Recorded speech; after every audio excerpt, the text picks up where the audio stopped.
good for RSG in terms of just being able to access the Bruno. The problem is, if you're going to play a Yuzhong here, if you're RSG, you might lack peeling for your backline. So they go ahead and play safe and they play for sustain on the Uranus, which will experience problems though against the Bruno. But Bruno only, this might be a slightly friendlier game for the Uranus of Nats. But the thing is, do they have the right tools to just layer crowd control themselves? Because right now there's still a lot of crowd control on the side of Echo.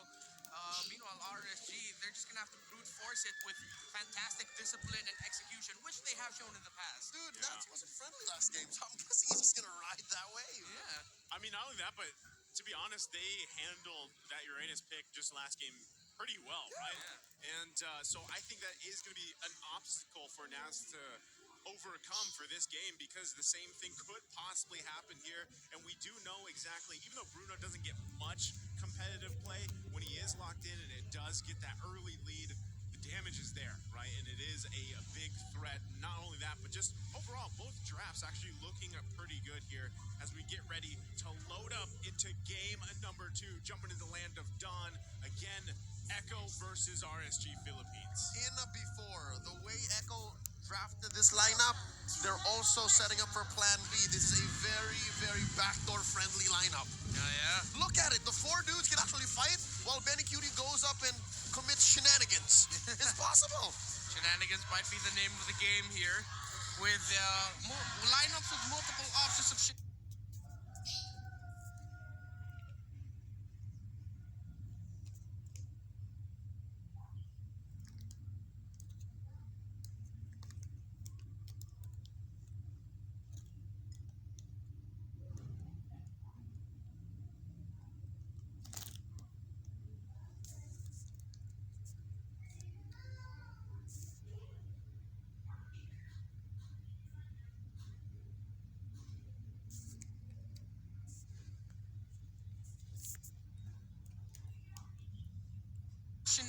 We might just see a lot of crazy things happen. Carl TZ, let's see if he's going to go for the full damage build, Julian, or the hybrid Julian, which does pop up from time to time, where you'll build a sustain item first and then go for a damage item next. Yeah, there's the awesome value prediction. Ladies and gentlemen, you only have a couple seconds left. Don't forget the hashtags as well. Who's going to get more kills, Carl TZ or Demon Kite? Let us know in the chat below. And again, going just in the first couple minutes of this game, there's probably shouldn't be any early kills, but you can already see Yawi just kind of babysitting Benny Cutie here for now, right? Wants to give him as much of that safe start as possible, because when that first turtle does come up in about 40 seconds, that's where things are going to be crucial for both teams to start on the right foot. Either Echo or RSG Philippines, if they get that early kill and even objective, they can really play around for that. Now, the thing, too, is Nats being on this Uranus, it's a little bit harder to, I would say, your usefulness early on is push those lanes, cut those waves, kind of be a nuisance. Whereas when Sanford has this Phobius, there's a lot more you can actually do in terms of those early skirmishes, those early team fights. Yeah, and that's the focus with the flame shot, by the way. So RSG already have a good amount of dashes. Meanwhile, Sanford can even pop off another extra pork of his proc of his demonic force. So let's see. We're waiting for him to hit level 4. Already used.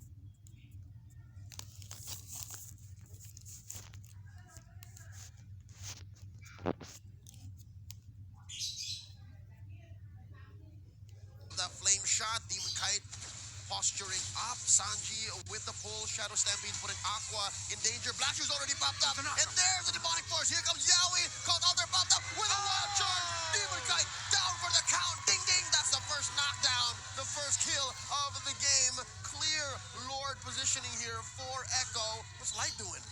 I actually surprised myself that Demon Kite decided to go in. That was incredibly risky. They had info that the Cult Altar wasn't used yet. The change was already there. Yawi was way too close to the wall. Might have been a little bit too aggressive there for Demon Kite. Yeah, surprised as well, you know, just given the information. And now it's, I mean, the turtle hasn't been taken yet, but already small decisions like that are obviously going to show face throughout the entirety of this early game to the mid game.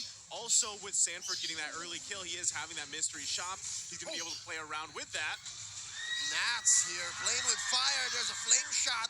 Not enough damage on the Julian just yet, but look at this. It's a clean 4v4, leaving the marksmen to their own devices. Yaoi lets in half health, enhanced chains here. Oh, Benny goes and flickers forward, takes down the Melissa, and now back into the turtle fight, very low. A fourth of his health, demonic force in, Demon Kite secures it, a knock up, and now Sanford just pressing that button. It's time to slam if you wanna jam, and they discreetly let go.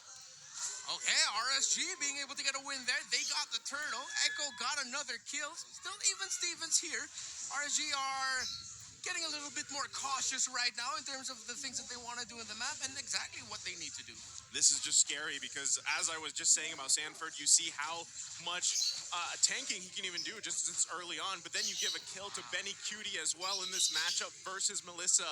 And as we've been saying constantly since yesterday, Melissa, if she falls behind, it's very tough to find that footing. So Light also just waiting patiently here, Aqua making his way. They could possibly find a play, but Echo, they know what's going on. They got plans, bro. They want to punish Benny Cutie. They gave him too much space in game one. Now they're learning from that. But what's that mean for the rest of the map? There's been a lot of action up top, honestly. For the first 4 or 5 minutes of this game now, a lot of the kills, or at least the action, has been happening over there. And now Nats is it looks like he was able to body Sanford in lane a little bit more aggressive with how he's dealing with the Phobius in the EXP lane. Very deep cut, like he's not even on his side of the map. He's able to get a bit more gold there from the energy shield. So yeah, we're seeing in lane, Nats is happy. In team fights, that's when the question and the situation changes for Uranus, and where a Phobius would definitely be even more happier compared to that Uranus. Again, I really like this interaction that we're going to be seeing throughout the game between Yaoi on the Grok and then Sanford on the Phobius, right? Either one of them can peel for the team. Any one of them can actually be that front line to tank a lot of the damage. And then again, you're layering it with a Cult Altar possibility here, right? Oh, there's a Shadow Stampede forcing an early consecration. Now Nats is ultless, at least for this next engagement. Here we go. What's going to happen? Sanford has both his ult and the flame shot. Nats deep in. Look at this, in this bush. Forcing Sanji for the flicker. Demonic force by Sanford. Catches one. Sanji already down. No Cult Altar for this team fight. Demon Guy knocked out once more. And they're still going. It's a 3v3. Oh no! Carl Gizi chased out by Aqua and Nats. Light at half health. Sanford and Yaoi gonna try to collapse down on to Nats. There's an enhanced sword, and here comes Sanji. He's back. Look alike. Cult Altar popped in already, but not much spent here. Oh, that's just a scramble. Nothing much for both teams. Oh no, Nats might actually be Sanford! Called it too soon. RSG stayed while the rest of Echo left. And again, the power of a Uranus and a Lilia together, extended team fights. They thrive in that. As long as they have their key abilities, they're happy with those situations. RSGPH get the tower in the XP lane. It looks like it's a free lord for the Raiders, a free turtle for the Raiders. Not only all of that, but yes, again, gold lead now in RSG Philippines' favor. They're grabbing this turtle, just like you mentioned. And all the while, I mean, this is also taking some attention off this gold lane. Emon playing a lot more, I would say, safely. As you can see, he's already, a lot of the times, taken down to half health here against Benny Cutie. But here in the mid lane, that's a knock up onto Light. Wild charge. Everything but the kitchen sink thrown out. I'm offended, but Benny Cutie hits him with a ball right in the head. Knocked out. Light is going to go down 4-2, but still RSG sitting pretty at 1,000 gold ahead. Yeah, it was a roamer they got. They committed a lot, but it will allow this movement in the bottom lane here. Yaoi to be able to help out Benny Cutie just a little bit more. Eman actually has had a relatively good time in lane despite losing that duel earlier to Benny Cutie. But Benny Cutie being able to rotate the map a little bit more, has 2 kills under his belt. Let's see what RSG Philippines will be able to do in this side of the jungle of Echo. Benny Cutie's going to hurt here. And again, running with this weapon mastery here, everything will start to pile up. You're going to see that transition too, where Benny Cutie is going to be that main focus of damage. Yaoi might be trying to find something here. Oh, forced it. Defensive wild charge. Light though. You hate to see it. Oh no, Demon Kite got his eyes on Sanford. Rather Sanji. Sanford's all the way over there. They're gonna force this fight because here comes the Phobius. Light very low. They pop that tier 1 down bottom. Nats also bothering Kyle Teasy away from his purple buff. Was that a forced retribution? Yes, it was. With a chains up, flame shot, demonic force. They're not gonna take down Nats. He throws up the RSG amount. He's proud of his team. Another chains. Can he do it this time? Light here to the rescue. And a demonic force proc, but it's enough to save him. Carl Tizzy punished by Demon Kite, and they're still going behind tier 2. Here comes the cavalry. Eman and Aqua, it's a lot of damage. Sanford, no! Man, is a DK for DK, a double for Demon Kite, and Echo. Now they're the one showing a little bit of over-aggression with that chase down. My goodness, the amount of time Nath just bought there single-handedly to allow RSG Philippines to make a play out of it and could possibly just take this Lord. Dude, what do we say to the god of death? Nat's the day. Nasty. Nat's the day. Look how free this Lord is. And they're gonna take Yaoi along as well. The demonic force ain't gonna do nothing. Sanji goes too. But they do get a shutdown on the Demon Kite. Kautizi's still here. Not on my watch. Benny Cutie takes down Light as well. The shadows of their mistakes overextending and now biting them in the behind. They're gonna push this lane. They're gonna punish Eman. Down he goes. Benny Cutie. Goal! Goal! That's a double kill for the Bagyo. As I said, at one point in this game, those early 2 kills, this weapon mastery, Benny Cutie, the Storm, is going to come online, and here it was. Ladies and gentlemen, Echo call themselves the House of Highlights, but RSGPH and Echo continue to put on a show.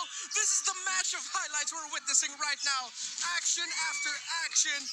My goodness. Let's take a look at the items already. Berserker's Fury and an endless battle only, actually, for Benny Cutie's Bruno. That's how much that Bruno hurts. Only 2 items. On the Melissa, Windtalker, Demon Hunter Sword on the way to a Berserker's Fury himself is Eman. Now, even though RSGPH got the Lord, Echo committed the right play to go for the counter punish to minimize the impact of a potential Lord push. And now from this, with all that here, with all that being said, more items going to have to be picked up here for RSG Philippines, especially in the defense department, to deal with this burst damage just coming out from Benny Cutie. They would also highly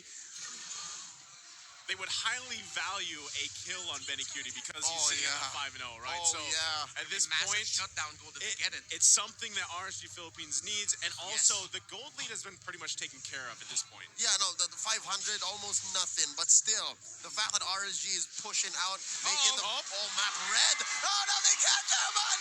The poor young Eman goes down. Carl Tizzy gets him. Demonic force pushing away the rest of RSG. Light here gets knocked up with the chains, and Sanford still going on. Slam dunking his way underneath here, 2 down bottom. Benny Cutie and Sanji gonna clean up the wave down bottom.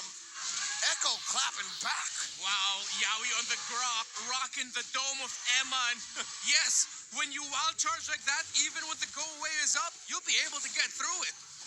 It's a tough situation here, too. As I said, you can see the interchanging between either Yaoi or Sanford giving the go signal, and still, they're going to be focused on the bottom side. Oh, Shadow Stampede just missing Nats by an inch, but he did pop his consecration to get out of there. Look at this. Demon Kite making like Leon. Rather Chris punching that rock. Yaoi's still alive. Here we go. Wild charge defensively used. Here comes Light. I'm offended, putting them right where they need them. And Demon Kite gets a DK once more. And Demon Kite gets away with it. Benny Cutie, he's still here. The one-man demolition team taking him down, serving up the double to Sanford. That is now a double hat trick for Benny Cutie. 6 goals in this game. My goodness, even with that impeccable placement and positioning from Light, able to set up RSG Philippines, they can't profit off of it. And now here it is, Echo in full control, going to be taking a Lord, and it's RSG Philippines once again on the defense in Game 2. This is very reminiscent of Game 1, dare I say. A good rally back and forth, swinging momentum here and there. It's not like RSG can't defend. They're actually picking very good fights. Light, with that amazing I'm offended, almost ruined Echo. But the fact is they missed out on Benny. Yeah, that Bruno is what they need to get. Is what they need to lock down, shut down. With that Bruno gone, their chances of winning a team fight will get higher. RSG, but now a wind of nature is picked up by the marksman of Echo. It'll be up to Aqua and Nas to disrupt and bring down Ben Yuri as much as they can.